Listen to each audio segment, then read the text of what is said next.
Assalamualaikum warahmatullahi wabarakatuh. Selamat pagi. Selamat eh, tetap semangat ya. Hari ini kita pertemuan keempat ya. Di minggu keempat ini dalam mata kuliah eh, Cyberspace dalam Hubungan Internasional kita akan membahas terkait dengan fungsi cyber ya. Dalam hal ini kita akan melihat bagaimana artificial intelligence dan big data ya, fungsinya seperti apa, kemudian bagaimana pemanfaatan big data ya dan artificial intelligence ya dalam domain cyber ya. Kemudian kita akan melihat bagaimana pemanfaatan ya fungsi cyber ini dalam hal artian artificial dan big data untuk negara-negara power. Oke, kita lanjutkan ya. Ancaman cyber ya yang berkembang menjadi cyber attack ya dapat ditanggulangi dengan apa? Dengan pemanfaatan big data dan artificial intelligence ya.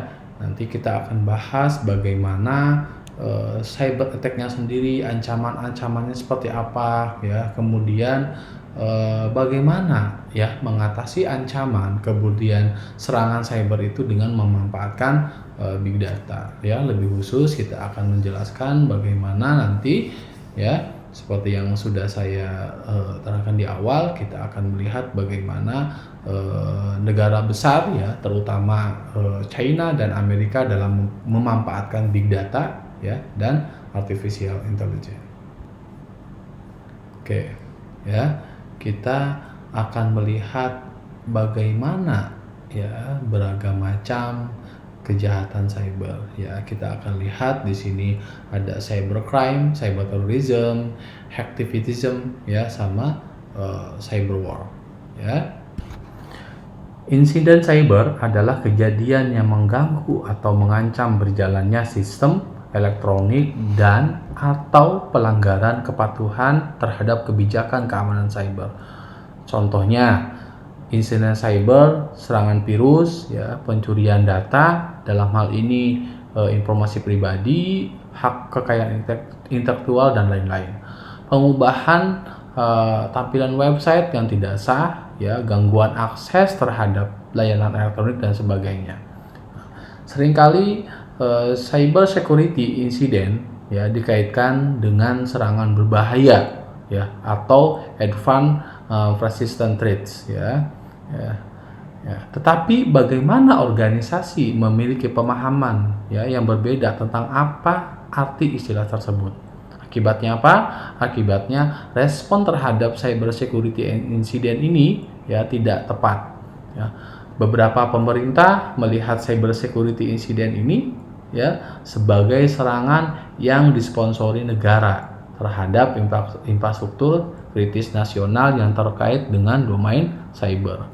Ya, ancaman cyber adalah kemungkinan terjadinya suatu tindakan atau kejadian dalam ruang cyber yang dapat merusak atau mengganggu sistem informasi atau suatu operasi yang terhubung dengan domain cyber. Ancaman tersebut dapat mengancam komputer, perangkat yang terhubung ke internet, ya, jaringan informasi, data yang diproses, ya, disimpan atau ditransmisikan pada sistem tersebut. Oke ya, adik-adik, kita nanti akan coba saya jelaskan ya apa itu cybercrime, cyberterrorism, ya, hacktivism dan cyber war. Ya, tolong didengarkan ya, kemudian ditangkap dan dipahami. Oke. Cybercrime ya sering diidentikan sebagai computer related crime, yaitu setiap perilaku ilegal yang dilakukan dengan menggunakan sistem komputer ya sistem komputer atau jaringan, termasuk mendistribusikan informasi melalui sistem komputer atau jaringan.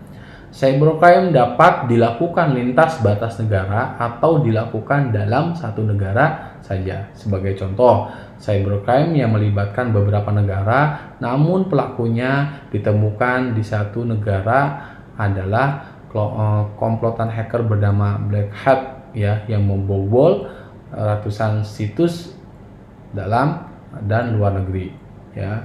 Coba kalian searching di Google ya, Black Hat ya. Oke, kemudian istilah cyber terrorism ya. Cyber terrorism itu apa? Penggunaan jaringan komputer untuk mematikan infrastruktur nasional yang penting ya, seperti apa? Seperti energi ya, transportasi, operasi pemerintah, atau untuk mengintimidasi pemerintah dan penduduk sipil.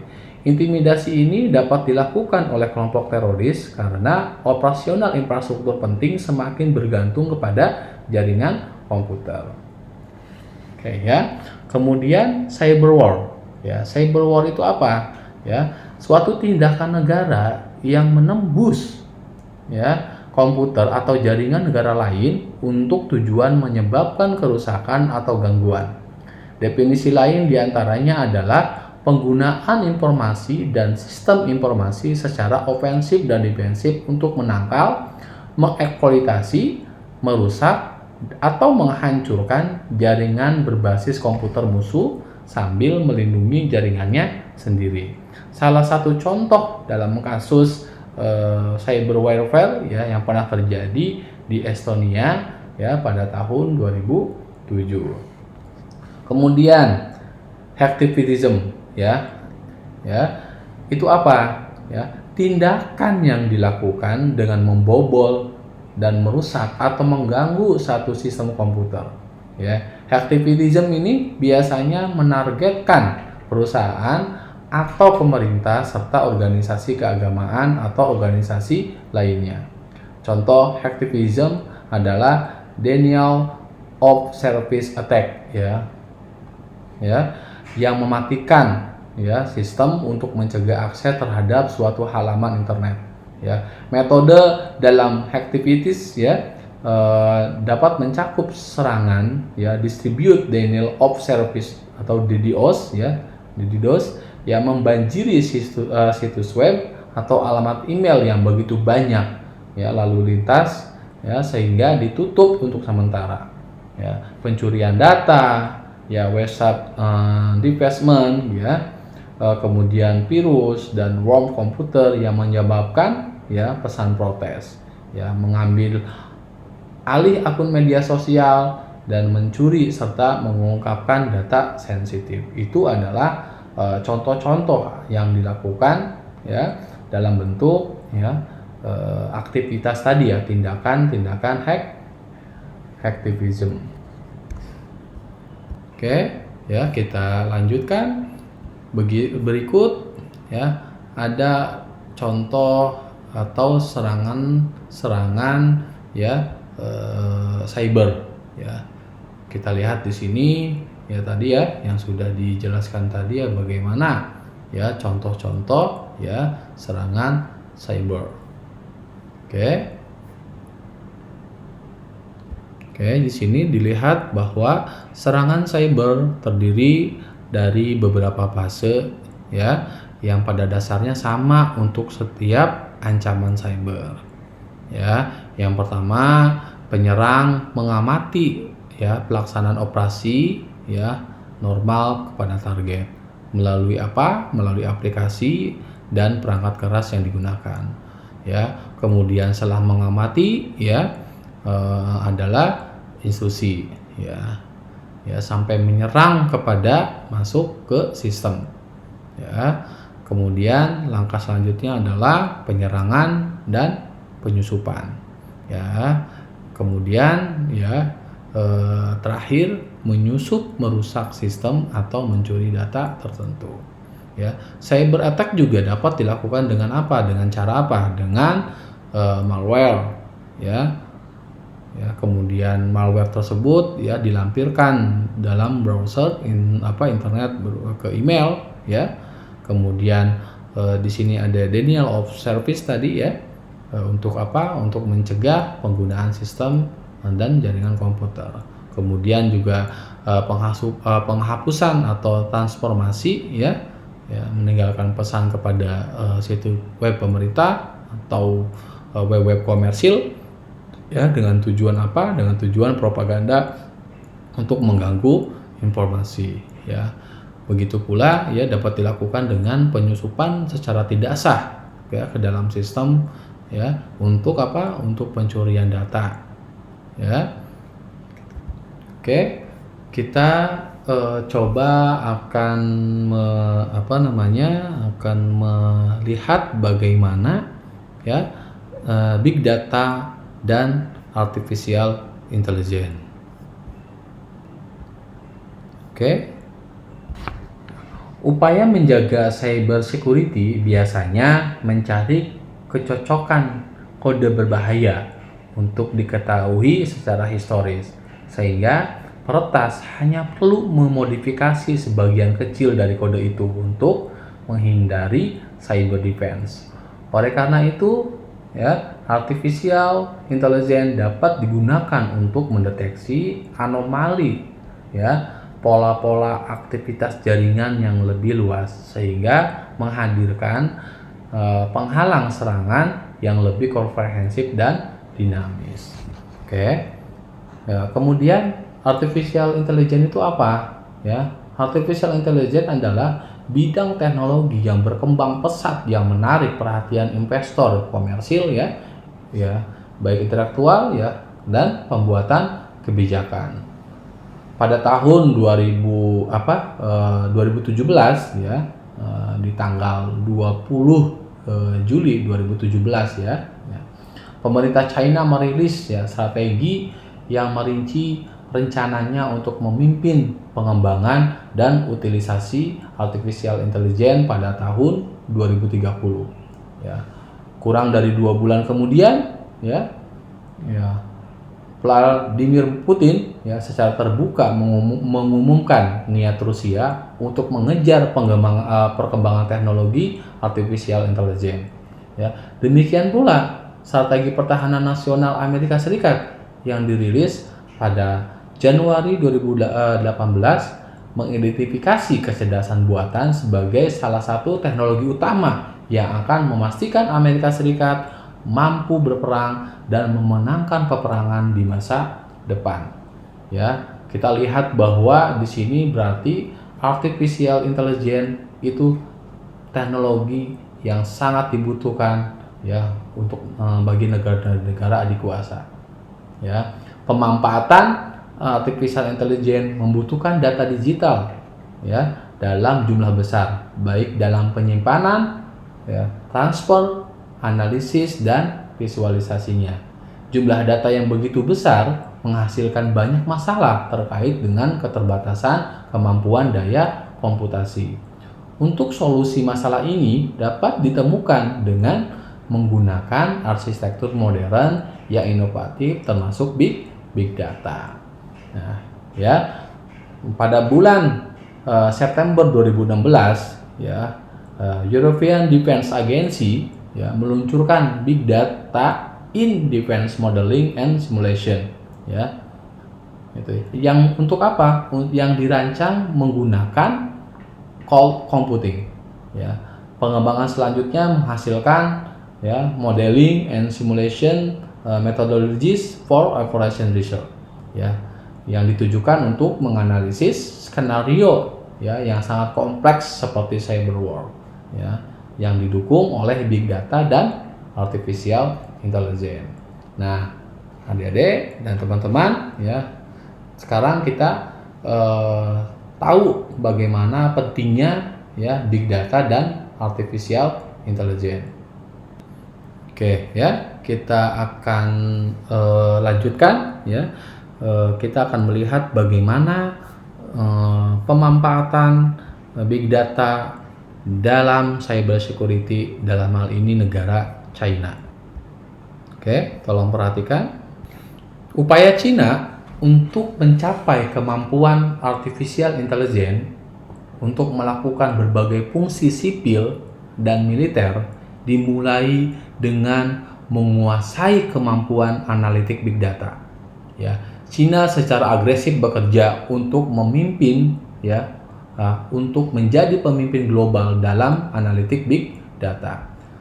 Ya, selama Kongres Nasional Partai Komunis China yang ke-19 pada Oktober 2017, Presiden Xi Jinping menekankan perlunya mempromosikan integrasi yang mendalam dari internet, big data, dan kecerdasan buatan dengan ekonomi real.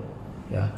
Beijing memiliki nasional big data strategi sebagai suatu strategi pengembangan big data yang mencakup fungsi ekonomi, militer, policy dan intelijen. Instansi lain yang memanfaatkan dengan memanfaatkan big data yang signifikan adalah Kementerian Perindustrian dan Teknologi Informasi, Komisi Pembangunan dan Reformasi Nasional. Kemudian ada Kementerian Pendidikan juga memanfaatkan big datanya, ada Kementerian Keamanan Publik, Tentara Pembebasan Rakyat, dan Kementerian Sains dan Teknologi. Dari lembaga-lembaga pemerintah yang berada di China, hal ini menunjukkan bahwa Beijing sedang mengejar penggunaan big data untuk membantu China mencapai status great power dalam domain cyber. Dalam konteks domestik misalkan, tujuan Beijing adalah untuk memanfaatkan kemampuan analitik big data untuk memantau dan mengendalikan masyarakat secara ketat dan komprehensif, dengan tidak adanya undang-undang yang membatasi pengumpulan data untuk keamanan publik. Alat-alat canggih seperti big data dan artificial intelligence secara signifikan meningkatkan kemampuan Kementerian Keamanan Publik untuk menangkap penjahat dengan catatan kriminal dan data lain yang relevan yang terkoneksi dalam domain cyber. China juga berusaha membangun sistem big data dalam tingkat nasional yang memiliki kemampuan untuk benar-benar mencegah kejahatan dan membendung perbedaan pendapat politik sebelum hal itu terjadi. Beijing akan melakukan ini dengan memantau kebiasaan, asosiasi dan sentimen terhadap anggota, sentimen setiap anggota masyarakat untuk menilai kecenderungan setiap orang untuk terlibat dalam aktivitas semacam itu. Kalau adik-adik dan teman-teman melihat melihat kasus belakangan ini di media pemerintah China sudah melakukan contoh pengetatan bahkan beberapa kasus contohnya selebriti dari China seperti Vicky Zhou kemudian beberapa selebriti lain itu dihilangkan datanya di data digital di dalam pemerintahan China. Untuk apa? Ini untuk mengontrol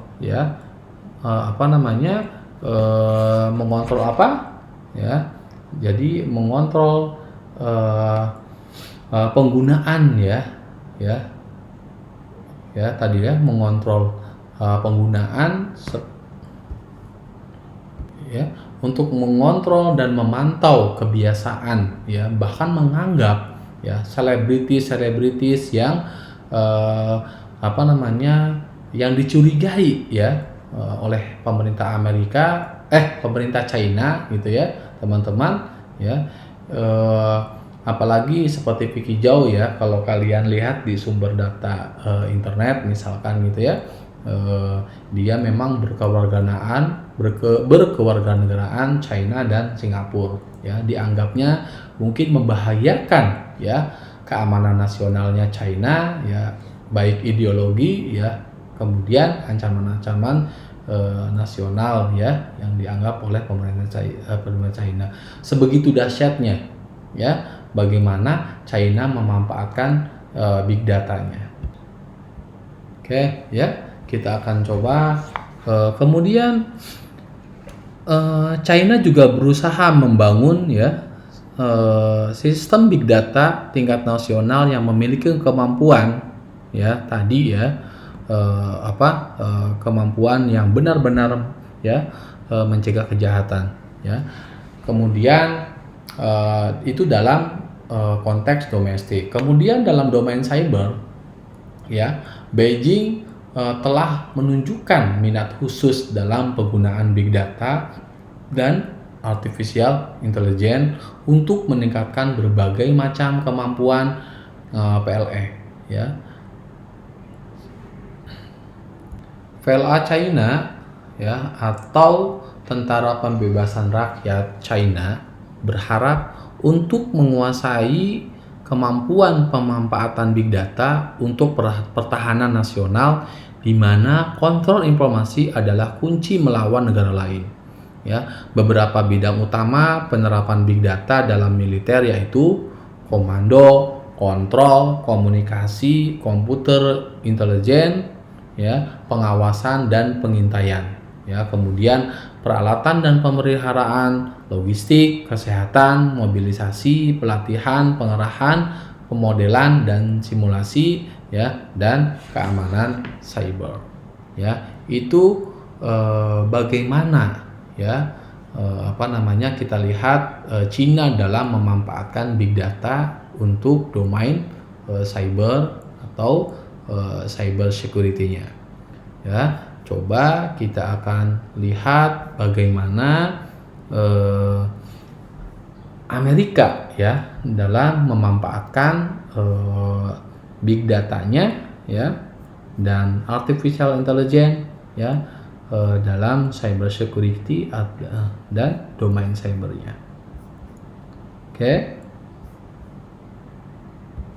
Amerika Serikat sedang mengembangkan aplikasi artificial intelligence untuk berbagai fungsi militer. Ya, militer Amerika Serikat sudah mengintegrasikan sistem artificial intelligence ya dalam pertempuran. Ya, salah satunya untuk mengidentifikasi target pemberontak di Irak dan Suriah. Selain itu, penelitian artificial intelligence sedang berlangsung ya di bidang pengumpulan dan analisis intelijen, ya, logistik, operasi cyber, operasi informasi komando dan kontrol, ya, dan dalam berbagai kendaraan semi otonom dan otonom. Ya, pada kasus Amerika Serikat, teknologi artificial intelligence menghadirkan tantangan ketika diintegrasikan ke dalam fungsi militer, terutama karena sebagian besar pengembangan artificial intelligence di Amerika Serikat terjadi di sektor komersial. Ya, banyak aplikasi artificial intelligence komersial harus dimodifikasi secara signifikan sebelum dapat difungsikan untuk kepentingan militer. Selain itu, beberapa perusahaan artificial intelligence komersil ya menolak bermitra dengan Departemen Pertahanan. Ya, karena masalah apa? Ya, karena masalah etika dan bahkan dalam Departemen Pertahanan ini ya terdapat penolakan untuk memasukkan teknologi artificial intelligence ya ke dalam sistem senjata yang ada. Ya, hal ini berbeda dengan pemanfaatan teknologi terdahulu seperti GPS dan teknologi nuklir ya, di mana pengembangan dilakukan oleh program yang diinisiasi oleh pemerintah sebelum disebarkan secara komersil. Ya, China ya merupakan pesaing Amerika Serikat ya dalam pasar artificial intelligence, khususnya dalam pengembangan kendaraan militer otonom. Ya, sedangkan Rusia ya berfokus kepada penggunaan artificial intelligence untuk robotika. Meskipun ya artificial intelligence memiliki potensi untuk memberikan sejumlah keuntungan dalam konteks militer. Ya, artificial intelligence juga ya dapat menimbulkan tantangan yang berbeda. Ya, teknologi artificial intelligence dapat ya, misalnya memfasilitasi operasi otonom, menghasilkan pengembangan keputusan militer yang lebih terinformasi dan meningkatkan kecepatan dalam pengambilan keputusan aksi militer. Namun demikian, Cina menghadapi keterbatasan sumber daya manusia ya dalam meneliti ya artificial intelligence ya di dalam negeri mereka apabila ya dibandingkan dengan Amerika Serikat yang sudah mumpuni ya secara SDM ya gitu dalam penelitian big datanya ini. Oke, teman-teman, terima kasih ya kita teman-teman sudah mendengarkan ya video melihat dan mendengarkan video pembelajaran kali ini ya, mudah-mudahan bisa dipahami ya. Kita nanti akan mendiskusikan secara lebih lanjut di pertemuan sinkronus ya. Terima kasih. Assalamualaikum warahmatullahi wabarakatuh.